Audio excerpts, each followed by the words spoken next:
you go. And we're back, y'all. We have got cookies getting ready to come out in about 13 seconds. If you want to take a look, this is what we've got so far. This will yield you about 4 dozen cookies. Now I'm going to run back through the list. I'm going to find a way to post this online for you as well. For the Fiesta cookies, oh, excuse me, cookies are done. Your cookies timer is up. Hey Google, turn off timer. Okay, that's the last batch. For the Fiesta cookies, you need 2 1/4 cups of flour. You need 1 teaspoon of baking soda, 1 teaspoon of salt, 1 cup of butter or a butter flavored shortening, a 3/4 cup sugar, 3/4 cup of brown sugar. Make sure you pack that.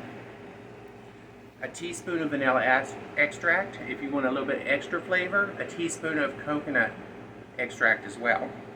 2 large eggs, 1 cup of chocolate chips, 1 cup of butterscotch chips, 1 cup of shredded coconut, and 1 cup of either slivered or sliced almonds.